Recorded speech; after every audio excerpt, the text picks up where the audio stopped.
అప్పుడు ఊర్లో కబడ్డీ ప్రాక్టీస్ చేసి కబడ్డీ ఆడేవాళ్ళు. సో నాకు వాళ్ళు ఆడిపించుకునే వాళ్ళు కాదు, చిన్నగా ఉండేది నేను టీంలో ఆడిపించుకోకపోతే వాళ్ళ బ్యాగులు మోసుకోవడానికి తీసుకెళ్లేవాళ్ళు. ఎక్కడికి వెళ్ళినా కూడా వాళ్ళ డ్రెస్ కిట్స్ మొయ్యాలి, వాళ్ళు ఆడడానికి మాత్రం అవకాశం ఇవ్వరు. సినిమా అంటే చూసారా, రాజా ది గ్రేట్, అరే ఒక్క ఛాన్స్ రా అని అడుగుతారు కదా. వాళ్ళు ఎప్పుడు నన్ను ఆడిపించుకునే వాళ్ళు కాదు. ఆలియా నుంచి పేరూరు 5 కిలోమీటర్స్, వాళ్ళందరూ ఆటోలో పోయేది, నాకు ఛార్జ్ పెట్టడం ఎందుకని నన్ను నడిచి రమ్మన్నది కిట్టించి. సో 5 కిలోమీటర్స్ కూడా నేను నడుచుకుంటూ పోయేది. అక్కడికి పోతే కూడా వస్తుందా ఛాన్స్, రాదు. అనుకోకుండా ఒకసారి వచ్చింది, ఒకటి ఇంజూరీ అయ్యారు, 7 వచ్చారు, ఒకటి ఇంజూరీ అయ్యారు, క్లియర్ అవసరం. సో ఆ రోజు దొరికిన ఆపర్చునిటీ నేను ఫస్ట్గా జనాలకు పరిచయం అయింది as a kabaddi player. So టీంలో నా ప్లేస్ పర్మనెంట్. ఇంకా అంటే నాకు ఒక్క ఆపర్చునిటీ వచ్చిన తర్వాత కబడ్డీ టీంలో నేను లేకుంటే టీం లేదు ఇంకా. అంటే ఆ ఆపర్చునిటీ నాకు రావడానికి సో నేను అంత వెయిట్ చేయాల్సి వచ్చింది.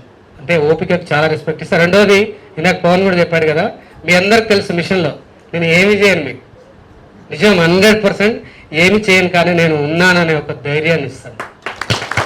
నేను ఉన్నాననేటువంటి ఆ ధైర్యం డెఫినెట్గా మీరు చేరే లక్ష్యానికి పోతుంది. కానీ నిజంగా చేయను అంటే ఇంకా మీ వల్ల అవ్వట్లేదంటే 100% నేను మీ ముందు ఉంటాను. ఎప్పటి వరకు మీ శక్తి రావడం వరకే ఆగుతాను, మీకు కావట్లేదంటే డెఫినెట్గా వస్తాను. రెండో ఎక్స్పీరియన్స్ ఉద్యోగం చేస్తే ఎలా ఉంటుందంటే, జయప్రకాష్ నారాయణ సార్ ఫస్ట్ కలవగానే అడిగారు, 5 నిమిషాలు మాట్లాడారు,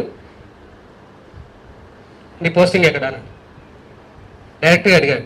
అంటే ఎందుకు సార్ అంటే, నువ్వు ఎక్కడో లూప్ లైన్లో ఉంటావు, ఎక్కడ ఉన్నావు అన్నారు. అంటే డిస్టిలర్లో ఉన్నాను సార్ అన్నా. ఎస్, ఆల్రెడీ ఆయన కలెక్టర్గా పనిచేశారు, సీనియర్ ఐఏఎస్ కదా, ఎక్స్పెక్ట్ చేశారు. దాని రిజల్ట్ కరెక్ట్గా పనిచేయడం. రెండో రిజల్ట్ కరెక్ట్గా పనిచేస్తే ఎలా ఉంటుందంటే, వైజాగ్లో చెప్పాము కదా జైల్ డిపార్ట్మెంట్, మాకు ఒక 100 మీటర్స్ గేట్ ఉంటుంది, ఫస్ట్ గేట్ అని ఉంటుంది, ఎంట్రన్స్ గేట్, ఓఎంజీ అనే వాళ్ళు, అవుటర్ మెయిన్ గేట్ అని. నాకు అక్కడ డ్యూటీ వేశారు. సో డ్యూటీ అక్కడ నాకు ఇన్స్ట్రక్షన్స్ ఏంటంటే, any private vehicles are not allowed, లోపలికి ప్రైవేట్ వెహికల్స్ రావద్దు, గవర్నమెంట్ వెహికల్ వస్తే అలౌ చేయాలి. సో అక్కడికి ఒక పెద్ద బెంజ్ కార్ వచ్చి ఆగింది. సో నా ఇన్స్ట్రక్షన్ ఏంటంటే, బెంజ్ అయితేంది ఓల్వో అయితేంది రావద్దు, కాబట్టి నేను నాట్ వెహికల్ నాట్ అలౌడ్, మీరు నడిచిపోండి అని చెప్పాను. అందులో నుంచి ఒక 70 సంవత్సరాల వయసున్న, పేరు చెప్పలేను, 70 సంవత్సరాల వయసున్న వ్యక్తి దిగాడు. ఇంకా ఆయన పిఏ సీరియస్ అవుతున్నాడు, ఆయన ఎవరు తెలుసా, నువ్వు ఏం మాట్లాడుతున్నావు అని ఆయన ఫోన్ కలిపింది. మా సూపరింటెండెంట్ మా ఎస్పీ గారు బంగ్లా దిగి పరిగెత్తుకొస్తున్నాడు, ఆయన వెనకాల జైలర్లు మొత్తం పరిగెత్తుకొస్తున్నారు, స్టాఫ్ అంతా.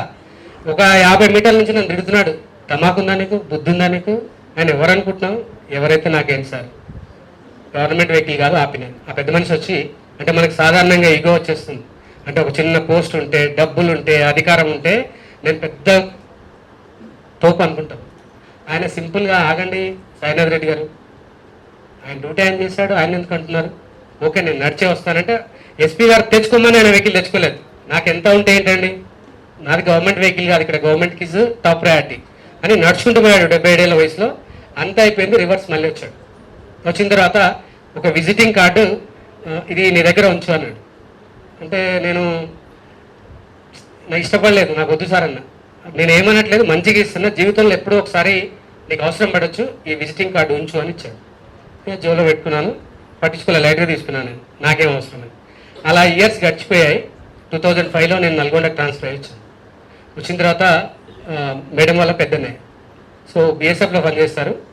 సో ఒక సమ్ ఆపరేషన్లో ఒక 3-4 నుంచి పడిపోయి హెడ్ ఇంజరీ అయింది. అక్కడ గ్వాలియర్లో హాస్పిటల్లో అడ్మిట్ చేశారు. నేను మా చిన్న బావమరిది ఇద్దరం వెళ్ళాం. ఫోన్ వచ్చింది మిలిటరీ నుంచి. అక్కడికి వెళ్ళేసరికి జస్ట్ ఆయనకి ఏం లేదు, ఇక్కడ హోల్ చేశారు, ఇక్కడ నుంచి ఆక్సిజన్ పంపిస్తున్నారు, అసలు ఆయనకి ఏం స్పృహ లేదు, వాళ్ళకి గ్యారంటీ కూడా చెప్పట్లేదు. ఆయన చూడగానే నేను పడిపోయాడు, వాళ్ళ అన్నయ్యని చూడగానే ఇద్దరం పోయినాం. అప్పటికి పెద్దగా ఏమి ఇలా హిందీ రాదు, ఇంగ్లీష్ రాదు. పోయింది గ్వాలియర్కి, ఇతను పడిపోయారు, ఇతను ఇంకొక బెడ్ మీద పడుకోబెట్టారు. సో అప్పుడు నేను చేసిన పని ఏంటంటే, అక్కడ Narendra Tomar is now central minister I think, Narendra Tomar అక్కడ స్టేట్ మినిస్టర్ ఉన్నాడు. పక్కన ఆయన ఆఫీస్ కనిపిస్తుంది, క్యాంప్ ఆఫీస్.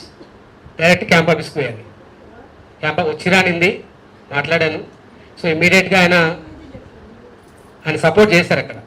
ఆ తర్వాత అక్కడి నుంచి నిమ్స్కి తీసుకొచ్చాము, ఓన్ రిస్క్ మీద తీసుకొచ్చాము నిమ్స్. అంటే అక్కడి నుంచి అట్లే ఉన్నాడు, ట్రీట్మెంట్ లేదు. ఇక్కడికి వచ్చిన తర్వాత నిమ్స్లో జాయిన్ చేసుకోవట్లేదు. ఇంకా మాకు ఎంత ప్రయత్నం, అప్పుడు నేను చేస్తుంది చాలా చిన్న జాబు, ఎవరిని ఇన్ఫ్లుయెన్స్ చేయలేము, ఎవరు తెలీదు, ట్రీట్మెంట్ అందకపోతే చనిపోయే అవకాశం ఉంటుంది. సో అట్లా ఆలోచిస్తూ అందరం కూర్చున్నాం, మేడం, మా అత్తమ్మగారు, నేను, మా చిన్న బావమరిది, అందరం ఆ నిమ్స్ ఆ కారిడార్లో కూర్చొని ఎట్లా ఏం చేయాలని ఆలోచిస్తుంటే థాట్ వచ్చింది, పర్సులో నుంచి కార్డ్ డిషన్ ఇచ్చాడు కదా ఏమైనా పనికొస్తాడేమో అని పబ్లిక్ బూత్కి పోయి, సెల్ ఫోన్ లేదు, పబ్లిక్ బూత్కి పోయి ల్యాండ్లైన్ నెంబరే ఫోన్ చేసి సార్ నేను ఏడుకొండలు మాట్లాడుతున్నాను అంటే నల్గొండ నుంచి అన్నాడు. అంటే నా డిస్ట్రిక్ట్ గుర్తుపెట్టుకున్నాడు ఆయన. అవును సార్ నేను మీకు గుర్తున్నానంట, నిన్ను మర్చిపోను అంటే ఇన్నేళ్ళకి చేసావు అంటే 6 years తర్వాత చేసావు అంటే ఏదో పని పడింది నీకు, చాలా పెద్ద పని, ఏంటి అంటే ఇలా అని చెప్పాను. సార్ జస్ట్ ఒక 1/2 hour వెయిట్ అన్నాడు. ఎగ్జాక్ట్లీ 30 minutesలో 6 cabinet ministers వచ్చారండి. అసలు కోకా ప్రసాద్ సంథింగ్ ఎవరు ఉన్నారు ఎండి నిమ్స్, సిహెచ్ శ్రీనివాస్ ఎవరైనా ఆయన వెతుక్కుంటూ వచ్చాడు. Who is CH Srinivas? So immediate తీసుకెళ్లారు, ఏటు మొత్తం ఓపెన్ అయింది. వాళ్ళు చెప్పారు 1% ఛాన్స్ ఉంది బతకడానికి అని చెప్పారు. ఆ 1%లో బతికారు. ఇప్పుడు ప్రజెంట్ కలకత్తాలో ఉన్నారు. సో ఆ తర్వాత అంత ఇన్ఫ్లుయెన్స్ పర్సన్ నేను ఆపింది అనుకున్నా, కానీ ఆయన వ్యక్తిత్వం గ్రేట్ అనుకున్నా. తర్వాత ఆల్రెడీ ఎస్ఐ అయినా సిఏ అయినా 2014లో ఒక పేపర్లో పెద్ద యాడ్ వచ్చింది. ఆయన చనిపోయి సంస్మరణ సభ యాడ్ వేశారు, ఈనాడు మెయిన్ పేపర్లో ఇస్తారు. అరే ఎంత చేశాడు కదా మనిషి అని నేను విజయనగరం బయలుదేరి వెళ్ళిపోయాను. సో అప్పుడు చెప్పాడు ఆయన ఎవరో తెలుసా, విశాఖ ఎక్స్ప్రెస్ ఆయన ల్యాండ్లో 2 hours జర్నీ చేస్తుందని చెప్పాడు ఆయన పిఏ. అంటే అంత పెద్ద బిగ్ పర్సనాలిటీ. ఆయన ఈజ్ నాట్ పొలిటీషియన్, పెద్ద ల్యాండ్ జమీందారు వంశానికి, విజయనగరం వంశానికి చెందిన పర్సన్. సో నేను వెళ్ళిపోయినా ఆ రోజు కార్యక్రమం అందరూ అయిపోయింది, నేను రీచ్ అయ్యే వరకు వెళ్ళిపోతున్నారు. కొంతమంది పలుసగా జనాలు ఉన్నారు. నేను దగ్గర పోయి కొన్ని పూలు తీసుకుపోయి అక్కడ వేసి దండం పెట్టి ఒక అతను వచ్చారు. వచ్చి మాట్లాడగానే మన భాష వేరు ఉంది కదా, మీది తెలంగాణ అంటే అవునంటే ఏం పేరు అని చెప్పారు. పేరంటే ఏడుకొండలు అన్న. ఓహో నువ్వేనా అని ఆయన తీసుకుపోయి ఇంకా వాళ్ళ ఇంట్లో అందరు మాట్లాడుతున్నారు నా గురించి, వాళ్ళ పెద్ద అబ్బాయి, చిన్న అబ్బాయి, వాళ్ళ అమ్మలు, మనవాళ్ళు. ఓ సార్ మీరు గ్రేట్ అందరూ అంటే నాకేం అర్థం అవ్వట్లేదు, నాకు మిషన్ స్టార్ట్ కాలేదు. వీళ్ళు ఎందుకు అంటున్నారు అంటే వాళ్ళ ఇంట్లో ఆయన నా పేరు కొన్ని 100 సార్లు కలవరిచ్చినట్టు. అంటే పెద్ద పెద్ద మినిస్టర్లు, ఎస్పీలు, కలెక్టర్లు, రూల్ లేదు గీల్ లేదు నువ్వు ఏమన్నా చేయి, ఆయన వస్తే ద్వారాలు తెరిచిన వారు ఉన్నారు. కానీ ఒక చిన్న పోస్ట్లో ఉండి నేను ఆపాయని చూసారా, అది నచ్చిందట. అంటే ఎంత కమిట్మెంట్, ఎంత డేర్. కరేజ్ అంటామే, కరేజ్ అంటే ఒకరిని కొట్టడం కాదు, ఒకరిని తిట్టడం కాదు, ఒకరిని అవమానించడం కాదు, ఒకరికి చేయుతనివ్వడం కరేజ్. పడిపోతున్నామని పట్టి లేపడం కరేజ్. మైక్ తీసుకుంటే ఎవరినైనా విమర్శించవచ్చు, ఎవరినైనా తిట్టవచ్చు, అది ఎవరైనా చేయొచ్చు, నోరు ఉండి మాటలు వచ్చిన మనిషి. కానీ ఆపదలో ఉండి, కష్టంలో ఉండి, నిస్పృహలో ఉండి నాకు లైఫ్ లేదు, ఇంకా నేను ఈ జీవితం వద్దు అనుకుంటున్న దశలో వాళ్ళకి మనం ఉన్నామని చెప్పడం ధైర్యం. సో అట్లాంటి ధైర్యం ఆయన చూసిన, ఆయన చెప్పాడు ఎగ్జాక్ట్ ఈ వర్డ్ చెప్పాడు. సో నువ్వు ఏదో చిన్నగా అనుకుంటున్నావు, నువ్వు ఆగకు, యువర్ అమేజింగ్ పర్సనాలిటీ, నువ్వు చూడు, నువ్వు ఒక చరిత్ర సృష్టిస్తావు, ప్రొవైడ్ అని చెప్పాడు. వాళ్ళ పెద్ద అబ్బాయి ఆ మాట చెప్పాడు, ఎందుకంటే ఎవరి పేరు చెప్పాడంటే వాళ్ళ నాన్న. సో కాబట్టి మనం ఒక్కదాంతో ఏది సాధించలేం, మనం వెళ్ళే జర్నీలో ఎన్నో కలుస్తుంటాయి.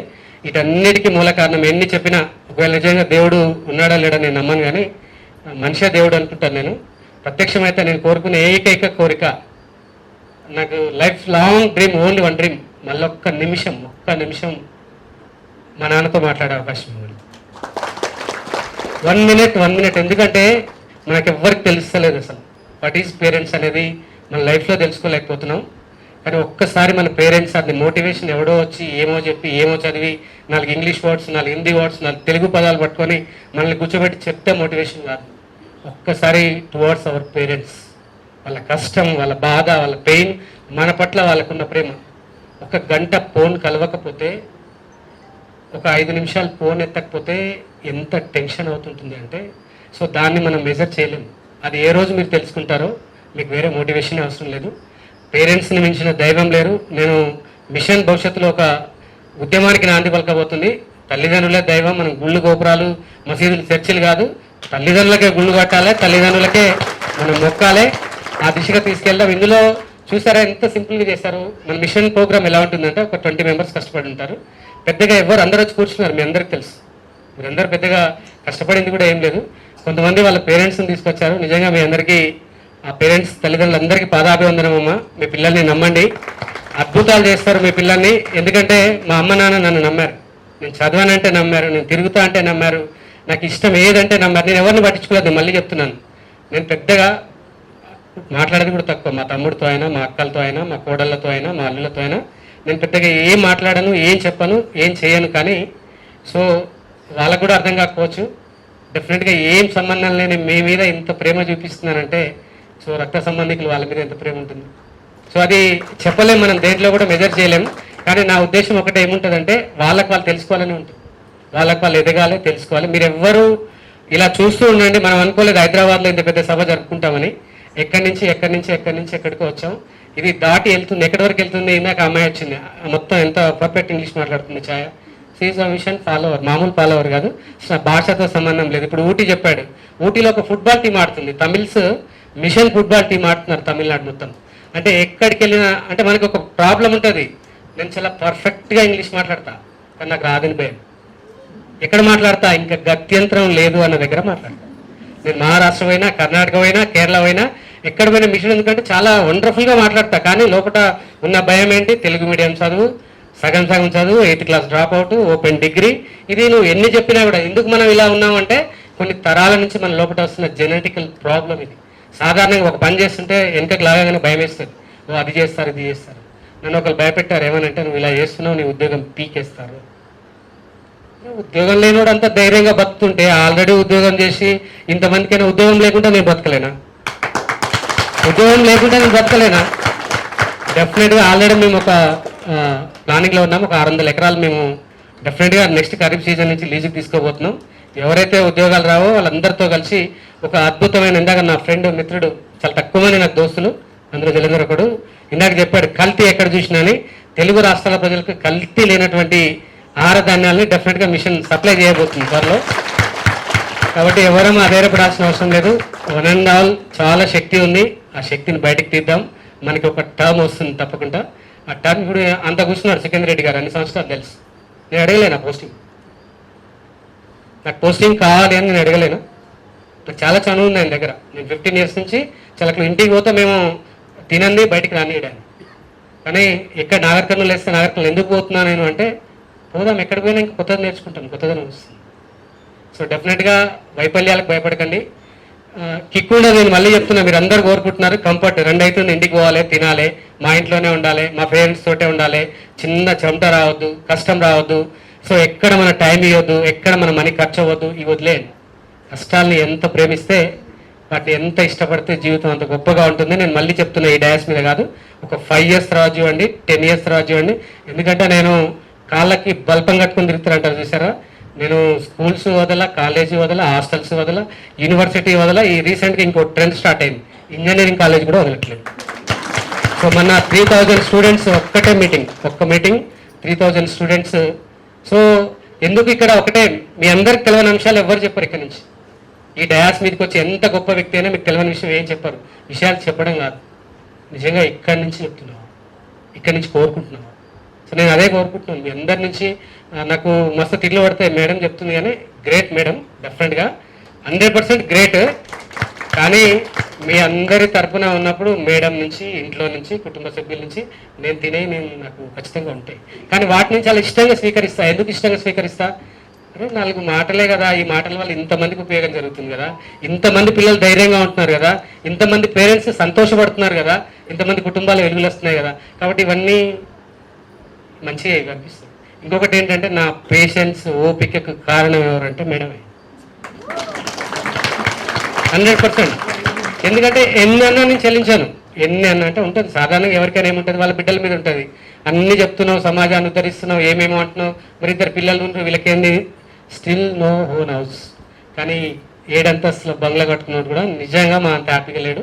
అది నిజం 100%. ఉంచుతారా 7 అంతస్తులో? ఇప్పుడు ఆ జూబ్లీహిల్స్కి నిన్న పోయినాం, సార్ తీసుకుపోయారు మా కృష్ణారావు గారిని కలవడానికి పోతే ఒక్కొక్క బిల్డింగ్ చూస్తే, సో అలా ఉంటారా, తీసుకుపోయి శ్మశానాల్లో పెడతారు చచ్చిపోయిన తర్వాత. నువ్వు ఎంత పెద్ద కట్టినా హెల్తీగా ఉన్నావా లేదా అదే చెప్పాడు. మొన్న రీసెంట్గా ఎప్పుడు టెస్ట్ చేయించుకోలేదు నేను, రీసెంట్గా అవసరమై నాకు చాలా భయపడ్డా ఏమో అని. బ్లడ్ టెస్ట్ చేస్తే 200 బిలోనే ఉన్నాయి షుగర్.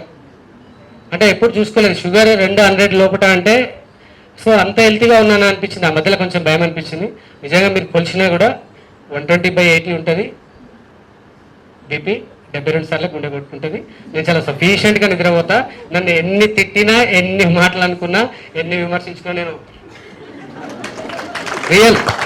నేను ఇంకా ఎక్కువ అంటే ఏమనుకుంటా తెలుసా, బంగ్లాదేశ్ వాళ్ళు అనుకుంటా, ఇంకా ఎక్కువ అనుకుంటా పాకిస్తాన్ వాళ్ళు అనుకుంటా. వాళ్ళకి తెలుసా, నువ్వు నన్ను ఎక్కువ డిస్టర్బెన్స్ చేస్తున్న పర్సన్ అంటే ఈ పర్సన్ నాకు తెలియదు అనుకుంటాను. సో ఎందుకంటే డిస్టర్బ్ చేస్తే మనకు అవసరం లేదు, మనకి ఎంకరేజ్ చేస్తే కావాలి. ఆ ఎంకరేజ్ చేస్తే వాళ్ళ సాహసమే మనం చేయాలి. అది డెఫినెట్గా మనకి last final one word, every individual is unique. మీలో అనంతమైన శక్తి ఉంది. ఆ శక్తి సార్ చెప్పాడు చూసావా, ఒక పేజ్ అని చెప్పాడు కదా, అది 100% ట్రూ. నాకు నువ్వు బుక్ ఇస్తే నేను గంటలు చదివేస్తా, నువ్వు అందులో ఏమడిగినా చెప్తా. ఒక బుక్ ఇస్తే నువ్వు గంటలు చదివేసి నువ్వు చెప్తా, నాకు అంత మెమరీ పవర్ ఉంది. సేమ్ టైం మీ పేర్లు కూడా తెలియదు. ఇప్పుడు ఇంతమంది కూర్చున్నారు, అందరు నా స్టూడెంట్స్ అని తెలుసు, 10 మంది పేర్లు కూడా నాకు తెలియదు. అంటే నాకు అంత తక్కువ మెమరీ ఉంది. అంటే అర్థం ఏంటి, ఏది గుర్తుపెట్టుకోవాలో అది మాత్రమే గుర్తుపెట్టుకుంటాను, ఏది గుర్తుపెట్టుకోవాలో అదే గుర్తుపెట్టుకుంటా, ఏది వినాలో అదే వింటా. ఎవరేమన్నా జస్ట్ స్మైల్ చాలా పవర్ అండి. నేను దేనికి స్పందించను, దేనికి రియాక్ట్ అవ్వను, దేనికి ఏమన్నాను, కానీ నా పని నేను చేసే పనే చేస్తాను. అది ఎవరికి బాగా తెలుసు అంటే ఇంట్లో వాళ్ళకి బాగా తెలుసు, నన్ను అపోజ్ చేసే వాళ్ళకి బాగా తెలుసు, నన్ను ఆపాలనుకునే వాళ్ళకి బాగా తెలుసు. యూట్యూబ్ ఆపిచ్చారు, ఏమైంది? ఆపామా? ఆఫ్లైన్ నడుస్తుంది, గూగుల్ మీట్ నడుస్తుంది, జూమ్ నడుస్తుంది, ఏమాగింది? మిషన్ ఏమాగదు, నది లాంటిదే మిషన్. దాకా రాజేందర్ చెప్పినట్టు ఇది ఎన్ని వంకలైనా తిరుగుతుంది, మలుపులైనా తిరుగుతుంది, చేరాల్సిన తీరాన్ని డెఫినెట్గా చేరుతుంది. వెరీ షార్ట్లీ మనం యూట్యూబ్ కూడా మళ్ళీ స్టార్ట్ చేస్తాం తప్పకుండా. ఎందుకు స్టార్ట్ చేస్తామంటే ఇక్కడ నుంచి ఒక మాట చెప్పాలి, నేను గవర్నమెంట్ ఆస్తి, గవర్నమెంట్ ప్రాపర్టీ. నేను గవర్నమెంట్ ప్రాపర్టీ అంటే నాకు గవర్నమెంట్ జీతం ఇస్తుంది నెలకి. గవర్నమెంట్ యొక్క మెయిన్ ఇంటెన్షన్ ఏంటి? ప్రజలకు మెరుగైన సేవలు అందించడం. ఇంత వాల్యుబుల్ రిసోర్స్ని ఆ ఎక్సైజ్ డిపార్ట్మెంట్కి నన్ను ఎందుకు కట్టిపడేయాలని? ఎక్స్ట్రా టైంని తీసి ఇంతమందిని ప్రేరేపిస్తున్నప్పుడు మార్చుకోవాలి సీసీఆర్ రూల్స్, బియాండ్ దాటి రావాలి. ఎందుకు సర్వీస్ చేసే వాళ్ళ రూల్స్ ప్రజల కోసమే కదా ఉంది. సో ప్రజల కోసం చేస్తున్నప్పుడు ఎందుకు యూట్యూబ్ ఆపాలా? ఎందుకు గూగుల్ మీట్ ఆపాలా? ఎందుకు ఆఫ్లైన్ క్లాసెస్ ఆపాలా? ప్రజల్ని మోటివేట్ చేయడం, వాళ్ళ కష్టాలను వినడం, వాళ్ళ పేద కుటుంబాలకు చెందినటువంటి పిల్లల్ని ఒక మంచి దారిలో తీసుకోవడం దేనికి ఆపాలా? ఉద్యోగికి రిస్ట్రిక్షన్ ఉండాలి. ఎందుకు ఉండాలి? తప్పు చేయడానికి ఉండాలి, లంచం తీసుకోవడానికి రిస్ట్రిక్షన్ ఉండాలి, తప్పుడు పనులు చేయడానికి రిస్ట్రిక్షన్ ఉండాలి, చేయకూడనటువంటి పనులు చేస్తే రిస్ట్రిక్షన్ ఉండాలి. మంచికి రిస్ట్రిక్షన్ అవసరం లేదు. సో అట్లాంటివి ఉన్నా కూడా నేను చెప్తున్నాను కదా, నేను రియాక్ట్ అవ్వను, కానీ 100% నేను దేనికి భయపడను. ఎందుకంటే నేను గరుడ పురాణం చదివాను. నేను చదివాను అవన్నీ. మీరు అనుకోవచ్చు సార్ ఎలా చెప్తాడు, కాంపిటేటివ్గా ఉందండి ఎవరైనా చెప్తారు, నువ్వు చదువుకుంటూ కూడా వస్తుంది. ఇవన్నిటికి నాలెడ్జ్ కావాలంటే ఉపనిషత్తు చదివి చూడండి, తెలుస్తుంది లైఫ్ అంటే. ఖాళీ టైం ఎక్కడ పోతుంది? మీ టైం అంతా గూగుల్లో పోతుంది, అంతే కదా. Google search, YouTube search, Instagram, Facebook. So ఒక్కసారి వెళ్ళండి. గంధపట్టణం గొప్ప వాళ్ళు ఎవరు కూడా పుస్తకాలు చదవకుండా గొప్ప వాళ్ళు అయిన వాళ్ళు ఎవరు లేరు. సో ఇవన్నీ చదివితే మన శక్తి తెలుస్తుంది, రైట్ వే తెలుస్తుంది, జీవితం అంటే అర్థం తెలుస్తుంది. ఎందుకంటే ఒకటే ఫైనల్గా చెప్పేది, ఒక ఎండ్ పాయింట్ ఉంటుంది. ఆ ఎండ్ పాయింట్ లోపల నీ లైఫ్ నీకు గొప్పగా ఉండాలంటే ఆ జర్నీ గొప్పగా ప్రారంభించండి. ఇవ్వడం స్టార్ట్ చేయండి, తీసుకోవడానికి ఇవ్వకూడదు. ఎక్కడ కూడా మనం అసలు తీసుకోవద్దు. రెండోది, గర్వాన్ని దరిచేరనీయకండి. గర్వం అవసరం లేదు. ఎందుకంటే రీసోర్సెస్, ఏ మనిషికి అవకాశాలు దొరికితే ఆ మనిషి చాలా గొప్ప స్థాయికి పోతాడు. రీసోర్సెస్ తక్కువ ఉన్న వాళ్ళు ఆగిపోతారు. అంతే. నీకు గొప్పతనం వచ్చిందంటే నీ పేరెంట్స్ కల్పించింది. ఒక అమ్మాయి చెప్పింది, ఎవరు గ్రూప్ 1 ఆఫీసర్ అంటే స్టూడెంట్ కాబట్టి అమ్మాయి వచ్చింది. వాళ్ళ పేరెంట్స్ కల్పించినటువంటి ప్రివిలేజెస్ ఏదైతే ఉన్నాయో వాటితోటి ఈజీ యాక్సెస్ అయింది. సో అదే గ్రామీణ ప్రాంతంలో ఉన్న వాళ్ళు కల్పించలేరు. అంటే మన పేరెంట్స్ కల్పిస్తున్న రీసోర్స్, సొసైటీ కల్పిస్తున్న రీసోర్స్, వీటన్నిటి కారణంగా మనం ఎదుగుతున్నాం. తప్పకుండా గుర్తుపెట్టుకొని మనం ఒక కొత్త చరిత్రను రాద్దాం. ఆ కొత్త చరిత్ర ఏంటి అంటే మన ట్యాగ్ లైన్, మనిషి అయితే చాలు. ఆ మనిషి మన కులం అవసరం లేదు, మతం అవసరం లేదు, ప్రాంతం అవసరం లేదు, వాళ్ళలో మానవత్వం ఉంటే చాలు. ఇలా అనుకుంటూ పోతే అందరిని మార్చుకుంటూ పోవచ్చు. నేను ఒక్కరిని మొదలు పెట్టే జర్నీ ఇంతమందిని కదిలించుకుంటూ రాలే. మీరందరూ జర్నీ స్టార్ట్ చేస్తే మొత్తం సమాజాన్ని మనం మార్చవచ్చు, డెఫినెట్గా మార్చుతాం. సో అప్పటి వరకు మనం అందరం కలిసి జర్నీ చేద్దాం. మాట్లాడలేదని అస్సలు బాధపడకండి. లంచ్ ఉంది ఇంటి దగ్గర, అందరు ఇంటికి రండి, ఆడ కూడా 2 గంటలు మాట్లాడుకుందాం. Thank you so much.